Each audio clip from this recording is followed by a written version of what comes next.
Turbo കണ്ടതിന് ശേഷം എൻ്റെ മൈൻഡിലൂടെ കുറേ തോട്ടുകൾ വന്നിരുന്നു. അതിൽ പ്രധാനം വൈശാഖ് തന്നെയായിരുന്നു. സോ അദ്ദേഹത്തിൻ്റെ സിനിമകളുടെ ഇപ്പോഴത്തെ സ്റ്റേറ്റും കുറച്ച് കാര്യങ്ങളുമാണ് ഈ വീഡിയോയിലൂടെ പറയുന്നത്. So let's get started. ഒരു നല്ല എഡിറ്ററിനെ കിട്ടിയാൽ ട്രെയിലർ കട്ട് വെച്ച് ഡീസൻ്റ് ആണെന്ന് വിശ്വസിപ്പിക്കാം എന്നതായിരുന്നു ഇതിൻ്റെ ട്രെയിലർ കണ്ടപ്പോൾ തോന്നിയത്.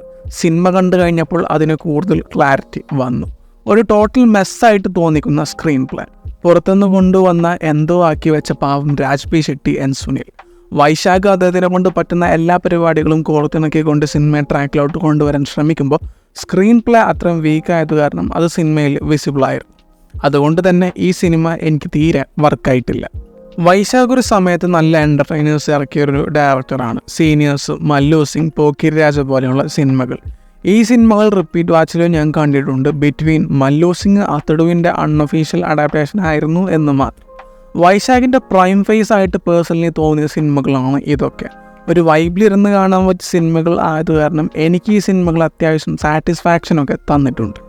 മേൽപ്പറഞ്ഞ സിനിമകളുടെ അത്രയൊന്നും ഇല്ലെങ്കിലും ചുമ്മാ കണ്ടിരിക്കാം എന്ന് തോന്നിയ ടൈപ്പ് വൈശാഖ് സിനിമകളായിരുന്നു സൗണ്ട് തോമ, കസിൻസ്, വിശുദ്ധൻ. ഈ സിനിമകളിലൊന്നും അത്ര നന്നായിട്ട് എടുക്കാൻ പറ്റിയ മെറ്റീരിയൽ ഒന്നും ഇല്ലെങ്കിൽ പോലും ബോറടിപ്പിക്കാത്ത രീതിയിൽ മേക്ക് ചെയ്തെടുത്തു എന്നതായിരുന്നു ഈ സിനിമകളിലെ പ്ലസ്. അതിൻ്റെ ക്രെഡിറ്റ്സും വൈശാഖിനാണ്. അവസാനമായ ഒരു കംപ്ലീറ്റ് സാറ്റിസ്ഫാക്ഷൻ തന്നൊരു വൈശാഖ് ഫിലിം പുലിമുരുകനാണ്. ഒരു തിയേറ്റർ വാച്ചിന് സ്യൂട്ടാവുന്ന രീതിയിൽ ഈ സിനിമ അന്നൊരുക്കിയോണ്ട് അന്നത്തെ വാച്ചിൽ ഞാൻ സാറ്റിസ്ഫൈഡ് ആയിരുന്നു. ആ ടൈമിലെ തന്നെ ബെസ്റ്റ് ആക്ഷൻ സെറ്റ് പീസുള്ള സിനിമയും മുരുകൻ തന്നെ ആയിരുന്നു.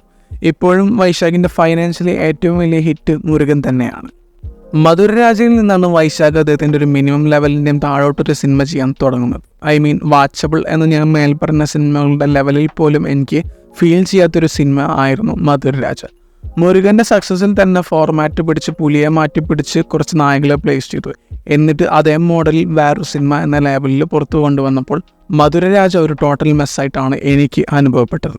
മുരുകന് ശേഷം വന്ന സിനിമകളിൽ കംപ്ലീറ്റ് സാറ്റിസ്ഫാക്ഷൻ എന്നൊന്നും പറയാനില്ലെങ്കിലും ആവറേജ് ആയെങ്കിലും എനിക്ക് തോന്നിയത് മോൺസ്റ്ററാണ്. തുടക്കത്തിലൊക്കെ ഡബിൾ മീനിങ് ഡയലോഗ്സ് വെച്ച് ഇറിറ്റേറ്റ് ചെയ്യിപ്പിച്ചെങ്കിലും ഇൻ്റർവെൽ ബ്ലോക്കും അതിനുശേഷമുള്ള ഇവൻസും എല്ലാം എനിക്ക് കൺവിൻസിങ് ആയിരുന്നു. വൈശാഖ് ആയതുകൊണ്ട് മാത്രമാണ് ഈ സിനിമ എനിക്ക് ഇങ്ങനെയെങ്കിലും ഫീൽ ചെയ്തത്. ഉദയകൃഷ്ണൻ ഈ സ്ക്രീൻ പ്ലേ വെച്ച് വേറെ ആരുടെയെങ്കിലും അടുത്ത് പോയിരുന്നെങ്കിൽ മോൺസ്റ്റർ ഇതുപോലെയെങ്കിലും വരുമോ എന്ന് സംശയമാണ്.